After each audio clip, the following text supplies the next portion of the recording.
I'm a wood person. I've always liked wood. If you're like me, you'll love this segment. We'll get the scoop on running a sawmill from one of the best. This guy, Bert Moki. Flint's North End Soup Kitchen. A very kind place in a sometimes mean world, and the people who make it work. You don't necessarily have to be poor to be at a soup kitchen. The Kalkaska Museum has history that you can see and touch. It also has Zora Richardson. I guess you can call her living history. Trees that grow upside down? We found some really strange trees and a view of the past in downtown Mancelona. Where would people be without places to enjoy? And what would a place be like without the unique and interesting people that give it character? This is People and Places with Perry.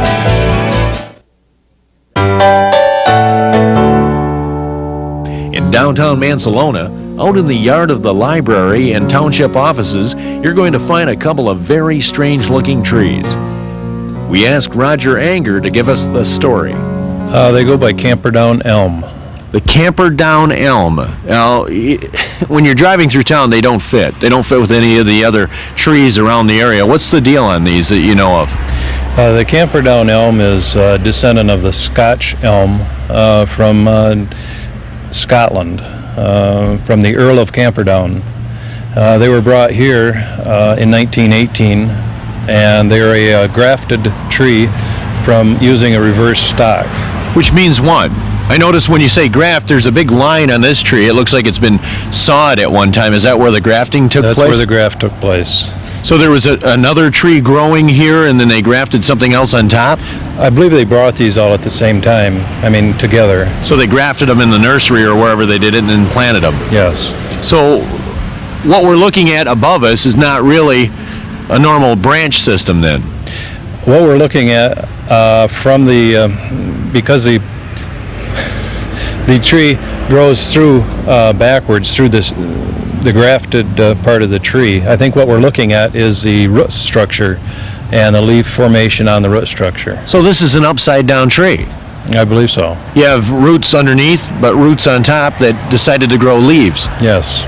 Now, does it go through the normal changes that other trees do? Like in the fall, does it turn color like other elms? And it's very much like the other elms. It just turns brown and loses its leaves in the fall. And the leaves come on about the same time as the other trees in the area? Yes. Mm-hmm. Do you get many people just noticing it on their own and trying to find out what the deal is on these two trees, or do most people drive by and never notice the difference?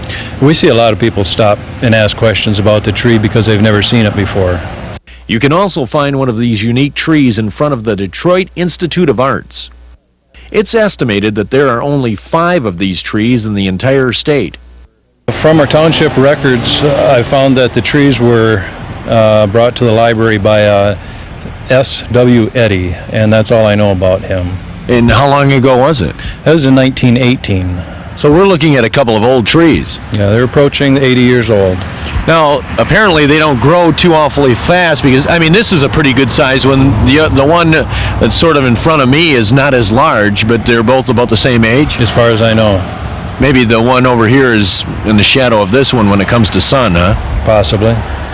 Well, I'll tell you what, it's a unique tree, and it makes this area even more unique than it already is. Well, thank you. When you stand underneath this tree, it almost looks like something kind of spooky. The next time you're in Mancelona and you see a couple of trees that just don't fit in, well, relax. You're only looking at a couple of the rarest trees in the United States, the Camperdown Elm. Before we left, Roger told us about his hobby of collecting old photos of Mancelona's past. Well, much of the downtown area is still the same.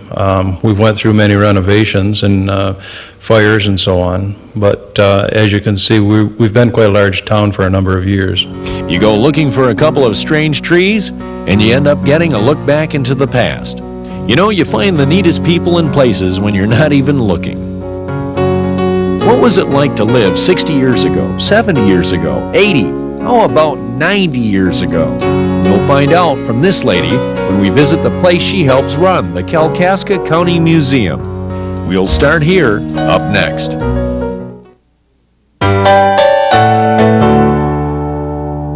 In downtown Kalkaska, you're going to find a neat little museum that gives you a view of the area's past. We had a kitchen, and then we had a dining room. One of the local people who run this place is Zora Richardson. Zora's in her 90s, and that gives her a living knowledge of the artifacts you'll see here. Was it cold in the winter? Cold, but we didn't know any different. Had heavy clothes, blankets, on the beds. And So they didn't have insulation in the house? No. It was just a thin wall and... Well, how'd you heat? Did you heat with wood? Wood stove? Wood. Is that how your mom cooked too? Mm-hmm. How old were you when you learned how to cook? You remember? Oh, probably 10, 11 years old. When you talk with Zora about the past, it makes you realize just how fast time goes by. And of course I went to country school, had to walk. Was it a one-room schoolhouse? Right. How many grades in that school? 8. Eight Up to grades. 8th grade. All in one schoolhouse. Right. Did the big kids pick on the little kids? Some, not too much. Pretty good kids many years ago. They didn't have the problems they have No, now, did they? no. Took care of it, kept kids in That's line. right. Then as I got older, I had to help with the milking, and all I've ever known is work. I've worked all my life. It's amazing to think that this woman only knew horse and carriage transportation as a little girl. Then during the course of her life, she's witnessed modern automobiles, planes, jets, rockets, spacecraft, moon exploration, and everything else in our modern day life. When did the cars come along? Well, the first car that we had was about 1918, and I was the only one that learned to drive, And the whole family? the whole family. The Elmer car was built in Kalkaska in 1898. It was last driven in the county's 1971 Centennial Parade. Everything you can imagine is crammed into this museum. It really gives you a glimpse of what life was like here in the past. Are you looking for a horse bridle made by Emmett Dalton, one of the notorious Dalton gang brothers? It's here, and he made it out of horsehair. This log smokehouse is over 100 years old. This area's early export products included lumber and wood products, bark, ferns, potatoes, mint, dairy products, apples, huckleberries, and horseradish. In the old days, social events were sponsored mainly by schools, churches, lodges, and clubs. Some of the old-time events included box socials, ice cream socials with homemade ice cream, ladies' concerts, military band concerts. There was an opera house with musicians, plays, and concerts. Do you think sometimes when you see these old pictures that you may know someone in there? You ever find anyone you do? Oh, I with? do, yes. Out there I found one of the Blanche Aldridge it was at that time, used to be our neighbor.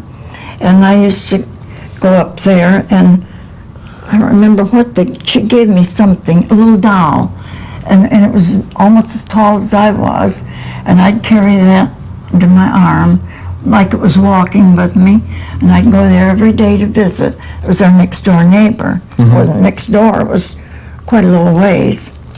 And I remember those girls, they were both teachers. And that brings back memories for Yeah, them? they were lovely. Their parents were lovely people. And they always seen, for years we didn't have apples or fruit like that, and they always seen that we had things like that. So people took care of each Oh, other? yeah. When you think about today's complex problems, a simpler time when family and friends were more important seems rather inviting. We'd go visiting more. I mean, we had a special family. We'd go be to their place one Sunday, the next Sunday they'd come back to our place. Of course, their girls' family went to the same school, and we were very good friends. So friendships were closer, families were closer than they are now? Oh, I think so. Not so busy going and going all the time, kind of stayed at home? Right. If you're looking for a neat way to spend a little time and looking back at the past is something that interests you, check out this museum.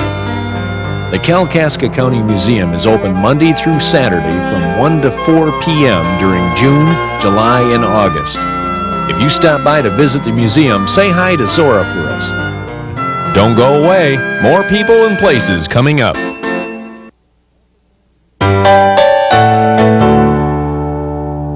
We were looking for modern-day heroes, not the kind who get medals, but the kind who make a difference in the everyday life of people in need. We found this place just north of downtown Flint. It's called the North End Soup Kitchen. Program Director John Mance gave us the lowdown on this very helpful operation. We're in front of the kitchen in the main operational center here. Now, what is it that you do as director, John? Well, I wear a lot of hats as director. One of my favorite jobs is handling volunteers, calling them, booking their appointments with them, and calling in youth groups. We have a lot of different volunteers, a lot of different types of volunteers that come here. Another job is... Like Darcy behind us, right? Oh, absolutely. Today we have a youth group here, and youth groups are always nice to have here because actually those are our future volunteers. So it's fun to have them here. And we have senior groups, and for the most part, our regular groups are church groups. We have a lot of different church groups, and they do their volunteering annually. Every month they'll volunteer here.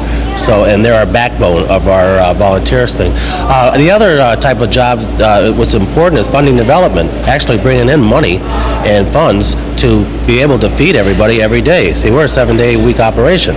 The major source of support for this operation comes from individual, religious, and community donations and contributions. No, I think you got enough right there. Just finish what you got. All right. And I'll put the rest of this here back. This lady is Mamie Jones, the much-loved and respected head cook at Flint's North End Soup Kitchen.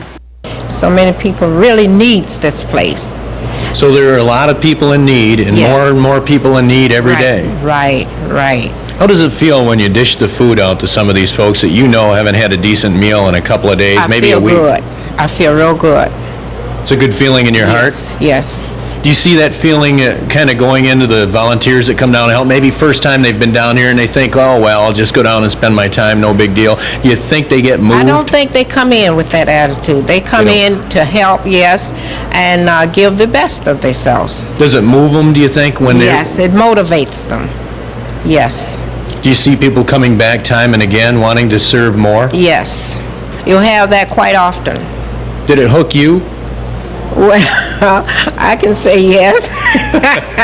Head cook Mamie Jones makes sure people eat, and with her skills, they eat well. And what kind of people are you call them clients, correct? Correct. That's what we call them, clients. The folks that eat here are clients. What kind of clients do we have here? Are these people that normally don't get a square meal every day? Are they people that are out of work? People that are in need in other ways as well as food? Well, that's an interesting question. We have a variety of different clients that come here for their own needs. One is we have the homeless, for one thing, that actually really need to be here. And when they get here, they fill up, and they even take we have a giveaway table that take a lot of food with them. We have the poor and impoverished, and we also have people that may not need us as much. I've seen lots of lonely seniors and individuals, but don't have any place else to go or may not know how to cook for themselves. You don't necessarily have to be poor to be at a soup kitchen, but in most cases, that's who comes here. The North End Soup Kitchen is not just about feeding the hungry. They provide other services like individual and family counseling, pregnancy and adoption services, foster care, alcohol and drug abuse counseling, and prevention. I think if the people that come here see the services we can provide them and see that what we want them to do is improve themselves and utilize the services, they'll be able to get back out there and be on their own. But until then, we'll be here for a long time. When you witness firsthand what happens here, it makes you wonder, why aren't these people and what they do every day dominating our news? This is what it's all about, people doing for people. Every year, over 500 volunteers contribute over 24,000 hours of service in order to keep this place operating. This is the second largest soup kitchen in the state. We always have a meal for them. So you don't run out of food? We don't run out. If we Why do, not? Why do you think that's the case? because I know just about how to budget it and how to cook it. And I know just about the amount we need. You think someone or somebody's looking over your shoulder to make sure you don't... The Lord always provide for us. He always provide. New volunteers at Flint's North End Soup Kitchen are always needed. For more information, call 810-785-6911. People and Places will continue.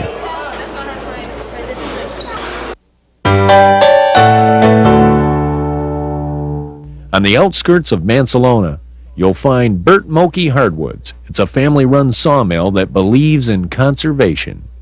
We picked Burt Moki Hardwoods to show us how trees are turned into lumber. This is a family-run business that pays a great deal of attention to quality and the responsible use of our lumber resources. When the logs arrive, that's all they are, logs. The truck is unloaded and the logs are scattered on the ground for Burt Sr. to grade. Next, the loader feeds the huge logs to the debarking machine. This thing would put a beaver to shame. Just to give you an idea as to how big and powerful this machinery is, each log weighs thousands of pounds. After the debarking machine eliminates the log's bark, the log disappears into the mill's interior. Getting Burt Jr. to sit down and talk for a few minutes was almost an impossibility. This guy never takes his eye off the operation. He watches it with the same concern as a parent watching over his children. We buy trees, standing timber from landowners, private mostly, probably about 90% is private or more, and some from public lands. And we bid on the trees or we buy them outright with our foresters. And we cut them down. We have our own crews that cut the trees down. And we do a real good job of, making sure that we selectively harvest only the trees that should come out. Plus we get rid of some of the cull trees and disease trees. So you guys don't go in and do clear cutting and, No. and wipe out a whole stand. You selectively take the ones that are profitable and the ones that are ready to be harvested.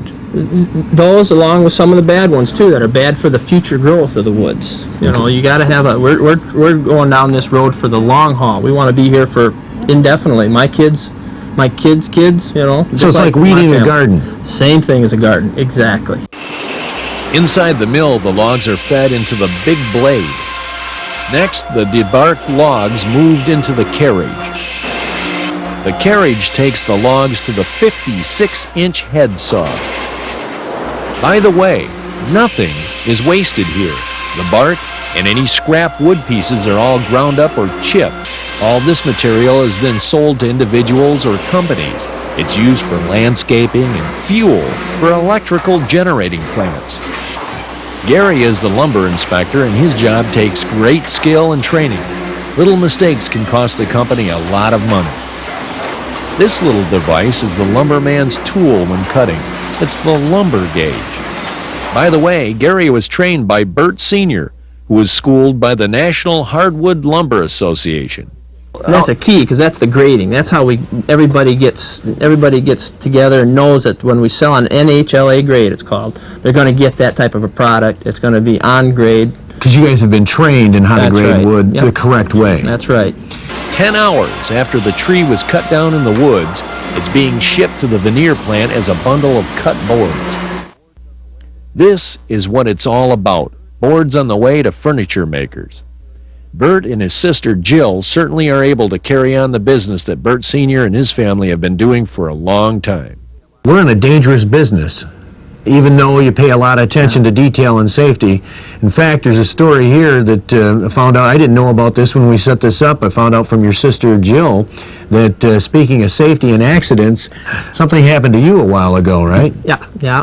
What's the story there? When we first built the mill, we were working pretty hard and just went up to touch the head saw, which is the main saw. That's that big 56-inch blade, right? Went up there to feel it, see if it was running warm. That's the old-fashioned way. You feel it while it's running? Yeah. But on the flat side? Yeah. Unfortunately, that I should never have done that. And I went up there and just lost, and I've done it 100 times, and I just lost my balance, fell into it.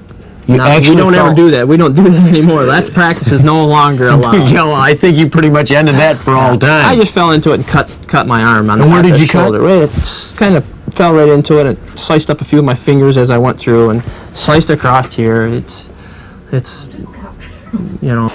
Burt is a pretty modest man, and although he downplays the whole incident now, his sister Jill told me that he was nearly cut in half, and it's a miracle he's still alive. It wasn't my time. If it was, I'd be in heaven right now, I hope. But We came here to see how logs are turned into lumber. We found that and much more. What we found was a unique lifestyle and an overwhelming concern for one of Michigan's most valuable resources. it's a positive business, and it's great for the environment. You know, that we're true conservationists. We are not preservationists. People out there that want to preserve this and preserve that and don't let anybody walk on it, that's not true good stewardship.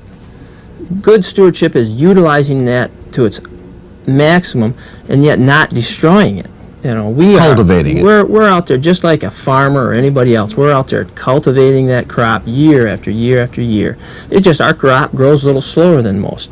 But if it's done right, you're going to have a healthier woods, stronger woods, and it's going to be an annuity just like a bank account if it's done right. I'm glad that in this country we still have small family-run businesses like Burt Mokey Hardwoods. This is where our country's strength and ingenuity comes from. This is what it's all about. For more information about Burt Mokey Hardwoods, call 616-587-5388. Well, that's our show. Thanks for watching People and Places. I'm Perry Wright. This is Smell Vision. It smells very sweet. Remember, your comments and suggestions are always welcome. Send us a card to People and Places, P.O. Box 310875, Flint, Michigan 48531. Always got to be careful, too, walking up on them lawns like you did.